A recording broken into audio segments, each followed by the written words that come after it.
प्यारे दोस्तों, आप सभी का मेथब खावा में हार्दिक स्वागत है। आज हम फिर एक टेस्ट सीरीज लेके आया हूँ जो क्लास 9th का है, लेकिन ये बिहार बोर्ड के लिए भी उतना ही इम्पोर्टेंट है।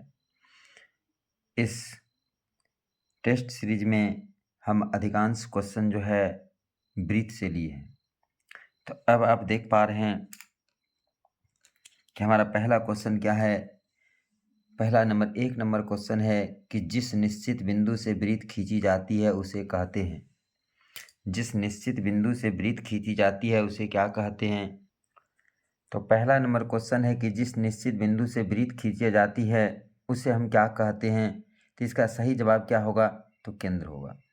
इसे हम क्या कहते हैं, यानी कि केंद्र कहते हैं। तो देखिए अब यहाँ पर कैसे कॉन्सेप्ट को समझिए। ये एक निश्चित बिंदु है, इसके चारों ओर एक गोल घेराव, समान दूरी पर एक गोल घेराव खींचते हैं। तो जिस निश्चित बिंदु से, ये निश्चित बिंदु है, इसी बिंदु से हम समान दूरी पर गोल घेराव खींचते हैं तो इसको हम लोग क्या कहते हैं, केंद्र कहते हैं। अब चलिए क्वेश्चन नंबर 2 देखते हैं। केंद्र से परिधि की दूरी पूछा जा रहा है। केंद्र से परिधि के बीच बने रेखाखंड को क्या कहते हैं। देखिए यहाँ पर जरा आप कंसेप्ट को भी समझिए। जैसे ये वृत्त है, ये केंद्र है, ये गोलंबर जो घुमा हुआ है इसको हम लोग परिधि कहते हैं। तो यहाँ से यहाँ जो एक रेखाखंड बना हुआ है, केंद्र से परिधि के बीच जो रेखाखंड बना है इसको हम लोग क्या कहते हैं, त्रिज्या कहते हैं। तो 2 नंबर का सही जवाब क्या होगा, त्रिज्या हो जाएगा। अब चलिए क्वेश्चन नंबर 3 हम देखते हैं। वृत्त के एक बिंदु से दूसरे बिंदु के बीच के रेखाखंड को क्या कहते हैं। चलिए तीसरा नंबर क्वेश्चन का कंसेप्ट यहाँ पर देखिए। ये एक वृत्त है, वृत्त के एक बिंदु को यहाँ ले लिया, एक बिंदु यहाँ ले लिया, इसका नाम ए, इसका नाम बी दे दिया। कहता है कि वृत्त के एक बिंदु से दूसरे बिंदु के बीच के रेखाखंड को, तो इसको मिलाइएगा तभी आप रेखाखंड होगा, ठीक है। इसको मिला देते हैं, तो इसको जब मिला दिया तो इसका नाम क्या हो जाता है, जीवा। इसको हम लोग क्या कहते हैं, जीवा। तो क्वेश्चन नंबर 3 का आंसर क्या होगा, जीवा। क्वेश्चन नंबर 4 पूछता है एक ही वृत्त में कितने त्रिज्याएं खींचे जा सकते हैं। तो चलिए अब देखते हैं एक वृत्त में कितने त्रिज्या खींचे जा सकते हैं। कहता है कि एक ही वृत्त में कितने त्रिज्याएं खींचे जा सकते हैं। तो देखिए इसके कंसेप्ट को पहले आप समझिए। जैसे ये वृत्त है, ये वृत्त का केंद्र है, ये त्रिज्या हो गया, ये भी त्रिज्या है। देखिए अब कितने हम त्रिज्या खींच रहे हैं। तो इस प्रकार से इसके बीच में, ये थोड़ा बाहर हो गया, इसके बीच में फिर हम खींचेंगे तो इस प्रकार से अनंत त्रिज्याएं होते हैं। एक वृत्त में कितने त्रिज्याएं होते हैं, तो अनंत त्रिज्याएं होते हैं, या अनगिनत भी आप बोल सकते हैं। नंबर 5 है, नंबर 5 है, कहता है एक ही वृत्त, नंबर 4, एक ही वृत्त में कितने त्रिज्याएं खींचे जा सकते हैं। ठीक है, तो अनंत हो जाएगा। नंबर 5, नंबर 6 है, नंबर ओह नंबर 4 ही हुआ है। नंबर 5 है, एक ही वृत्त की सभी त्रिज्याएं डॉट डॉट डॉट होते हैं। अब देखिए नंबर 5 देखिए, एक ही वृत्त की सभी त्रिज्याएं डॉट डॉट होते हैं। तो यहाँ पर आप देख पा रहे हैं कि ये जो सभी त्रिज्याएं जो है समान लंबाई के हैं। क्या है, समान लंबाई के हैं। तो क्वेश्चन नंबर 5 में क्या होगा, समान या बराबर। ठीक है, सभी त्रिज्याएं क्या होते हैं, समान लंबाई के होते हैं। जैसे मान लिया जाए आप अपना साइकिल का स्कोप देखिए, स्पोक जो होता है वो सारे स्पोक जो है एक ही माप के होते हैं। अब देखिए क्वेश्चन नंबर 6 नंबर क्वेश्चन क्या कहता है, एक वृत्त में कितने जीवाएं खींचे जा सकते हैं। तो देखिए यहाँ पर इसका कंसेप्ट आपको बता रहे हैं, जीवा कहा जा रहा है। तो एक जीवा देखिए यहाँ पर खींचा हुआ है, एक वृत्त में एक जीवा खींचा हुआ है, तो हम इसमें और जीवा खींच सकते हैं। दूसरा फिगर से आपको दिखा रहे हैं। जैसे ये हमारा वृत्त है, यहाँ से यहाँ मिला दिया एक जीवा हो गया, यहाँ से यहाँ मिला दिया एक जीवा हो गया, यहाँ से यहाँ मिला दिया एक जीवा हो गया, फिर देखिए मिला दिए जीवा हो गया, फिर देखिए मिला दिए जीवा हो गया, और ये वृत्त का क्या है, केंद्र है। ठीक है, तो इस प्रकार से इधर से मिला दिए, फिर इधर से मिला देंगे, इधर से मिला देंगे, इधर से मिला देंगे। तो इस प्रकार से कितने जीवाएँ होंगे, एक वृत्त में कितने जीवाएँ होंगे, तो अनंत हो जाएगा। क्या होगा इसका सही जवाब, अनंत होगा। क्वेश्चन नंबर 7 देखिए, क्वेश्चन नंबर 7 क्या कहता है, एक ही वृत्त की सभी जीवाएं, यानी एक वृत्त में सभी जीवाएं। अब यहाँ से आप देख सकते हैं, इसमें देखिए ये जीवा है, ये जीवा है। आपको सभी जीवा छोटा बड़ा नजर आता होगा। तो एक ही वृत्त के सभी जीवाएं समान नहीं होते हैं। तो वहाँ पर क्या होगा, एक ही वृत्त की सभी जीवाएं समान नहीं होते हैं, समान नहीं होते हैं, यानी छोटे बड़े होते हैं। ठीक है। क्वेश्चन नंबर 8, क्वेश्चन नंबर 8 क्या कहता है, तो देखिए क्वेश्चन नंबर 8, क्वेश्चन नंबर 8 कहता है कि केंद्र से होकर जाने वाले जीवा को क्या कहते हैं। तो जो जीवा केंद्र से होकर जाती है, देखिए फिर यहाँ हम अगला फिगर बना के आपको दिखा रहे हैं। ये केंद्र है, ये जीवा है, ये जीवा है और ये भी जीवा है। तो जो जीवा केंद्र से होकर जाता है उसी को हम लोग क्या कहते हैं, व्यास कहते हैं। और वो सभी सबसे बड़ी जीवा होता है। ठीक है। तो जो केंद्र से होकर जीवा जाता है उसे हम लोग क्या कहते हैं, व्यास कहते हैं। और व्यास जो होता है वो वृत्त की सबसे लंबी जीवा होता है। क्वेश्चन नंबर आप 9 देखिए। 9 नंबर क्वेश्चन है, सबसे बड़ी जीवा को क्या कहते हैं। देखिए फिर जो हमने बोला वो यहाँ पर लिखा हुआ है, सबसे बड़ी जीवा को क्या कहते हैं, तो सबसे बड़ी जीवा को व्यास कहते हैं। तो क्वेश्चन नंबर 9 का आंसर भी व्यास ही होगा। क्वेश्चन नंबर 9 का आंसर क्या होगा, व्यास होगा। क्वेश्चन नंबर देखते हैं 10। क्वेश्चन नंबर 10 क्या कहता है, केंद्र से दूरी बढ़ने पर जीवा की लंबाई डॉट डॉट डॉट बढ़ती है। अब देखिए पूछ रहा है कि केंद्र से दूरी बढ़ने पर, अब इसी फिगर में आप देख सकते हैं कि केंद्र से जैसे जैसे दूरी बढ़ेगा तैसे तैसे जीवा देखिए छोटा होता जा रहा है। देखिए ये जीवा, आप देखिए ए बी से ये जीवा सी डी नाम देते हैं, सी डी जीवा छोटा है। सी डी के बाद हम ई एफ लेते हैं, उससे भी छोटा है। उसके बाद हम जी एच लेते हैं तो उससे भी छोटा है। और उसके बाद हम एम एन लेते हैं तो उससे भी छोटा है। तो जैसे जैसे केंद्र से दूरी बढ़ेगा जीवा की लंबाई क्या होगा, घटेगा। जीवा का लंबाई क्या होगा, घटेगा। ठीक है। अब देखिए क्वेश्चन नंबर 11। देखिए क्वेश्चन नंबर 11 क्या कहता है, केंद्र से समान दूरी पर बने जीवा की लंबाई डॉट डॉट डॉट होती है। तो केंद्र से जब समान दूरी पर जीवा होगा तो उसकी लंबाई भी समान होगा।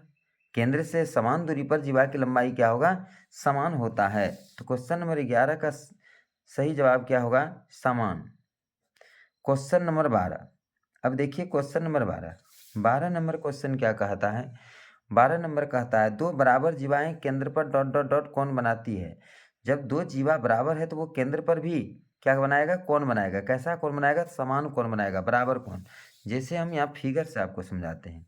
आप हर एक चीज़ को कॉन्सेप्ट के साथ समझिए। जैसे ये हमारा वृत्त है, ये वृत्त का हमारा केंद्र है, समान जीवा है। मान लिया जाए इस जीवा का लंबाई जो है 6 cm है और इधर भी एक जीवा है, उसका लंबाई कितना है, 6 cm है। तो ये जो केंद्र पर कौन बनाएगा, तो ये समान कौन बनाएगा। ये मान लिया जाए 60 डिग्री का कौन बनाता है। तो ये जीवा जो है, ये जीवा जो है ये भी कौन पर कितना डिग्री कौन बनाएगा, 60 डिग्री ही बनाएगा। यही पूछा जा रहा है क्वेश्चन नंबर 12 में। क्वेश्चन नंबर 12 में पूछा जा रहा है दो बराबर जीवाएं केंद्र पर डॉट डॉट डॉट बनाती है तो समान कौन बनाती है। कैसा कौन बनाती है, समान कौन बनाती है।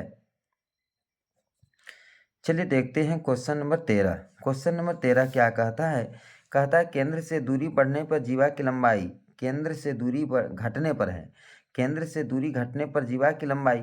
तो यहाँ पर अभी पहले हम बता चुके हैं। देखिए इस कंसेप्ट में केंद्र से दूरी घटेगा, जैसे यहाँ पर इससे हम बढ़ते जाते हैं इधर तो केंद्र से दूरी घटता जा रहा है। ये जो एम एन जीवा जो है केंद्र से बहुत दूर है। अब जब हम इससे आगे बढ़ते हैं जी एच, तो ये तो कम दूरी पर है, उससे भी कम दूरी पर ई एफ है, उससे भी कम दूरी पर सी डी है। तो जैसे जैसे हम केंद्र से दूरी घटाते जाते हैं तो जीवा का लंबाई क्या होता है, बढ़ता जाता है। और एक ऐसा ऐसा जीवा आता है जो सबसे बड़ा होता है, यानी कि जो केंद्र से होकर गुजरता है वो सबसे बड़ा आता है। फिर हम जैसे जैसे केंद्र से दूरी बढ़ाएंगे, जैसे इधर आप बढ़ते जाइएगा तो देखिए जीवा का लंबाई फिर घटता जा रहा है। तो जैसे जैसे हम केंद्र से दूर जाएंगे तो जीवा का लंबाई घटता जाएगा। और जैसे जैसे हम केंद्र से नज़दीक जाएंगे जीवा का लंबाई क्या होगा, बढ़ेगा, बढ़ता जाएगा, यानी हो जाएगा बढ़ेगा। ठीक है। क्वेश्चन नंबर 13 भी क्लियर हो गया। क्वेश्चन नंबर 14 है। क्वेश्चन नंबर 14 है केंद्र से डाला गया लंब जीवा को डॉट डॉट डॉट करता है। तो देखिए ये तो थ्योरम है, केंद्र से डाला गया लंब। अब देखिए हम यहाँ इसको फिर बता रहे हैं कॉन्सेप्ट के साथ। ये हमारा वृत्त है, ये केंद्र है, ये जीवा है। ठीक है। यहाँ से यहाँ जब लंब डाला जाता है तो ये क्या करता है, जीवा को दो बराबर भागों में बांट देता है। मान लीजिए आप ये ओ एम लंब है ए बी पर, तो यदि ए बी 8 cm है तो यहाँ दोनों साइड 4-4 cm हो जाएगा। ठीक है, तो केंद्र से डाला गया लंब जीवा को समद्विभाजित करता है, ये थ्योरम है। थ्योरम ये प्रूव होता है। तो यहाँ पर हमें थ्योरम प्रूव नहीं करना है, खाली कॉन्सेप्ट को समझाना है। 14 नंबर, केंद्र से डाला गया लंब जीवा को समद्विभाजित, यहाँ पर होगा क्वेश्चन का आंसर क्या होगा, समद्विभाजित, समद्विभाजित करता है। अब देखिए क्वेश्चन नंबर 15। क्वेश्चन नंबर 15 क्या कहता है, कहता है यदि केंद्र से खींचा गया लंब, खींचा गया रेखाखंड, यदि केंद्र से खींचा गया रेखाखंड जीवा को समद्विभाजित करता है तो रेखाखंड जो है जीवा पर डॉट डॉट डॉट होता है। तो वही बात है, जस्ट उसी का उल्टा है, उसी का उल्टा थ्योरम है कि खींचा गया, केंद्र से खींचा गया रेखाखंड जीवा को दो बराबर भागों में बांटता है तो वो रेखाखंड जो है जीवा पर क्या होता है, तो लंब होता है। जब लंब होता है तब उसको समद्विभाजित करता है, यदि समद्विभाजित है तो वो लंब भी है। ठीक है, तो यहाँ पर क्वेश्चन नंबर 15 का सही जवाब क्या होगा, लंब होगा। चलिए क्वेश्चन नंबर देखते हैं 16। क्वेश्चन नंबर 16 क्या कहता है कि तीन असंरेख बिंदु से कितने वृत्त खींचे जा सकते हैं। तो पहले इसका आप कंसेप्ट देखिए, तभी आप समझ पाएंगे। देखिए ये तीन असंरेख बिंदु है, और संरेख बिंदु का मतलब होता है तीनों एक सरल रेखा में नहीं है। तो इससे पूछा जा रहा है कि कितने वृत्त बनेंगे।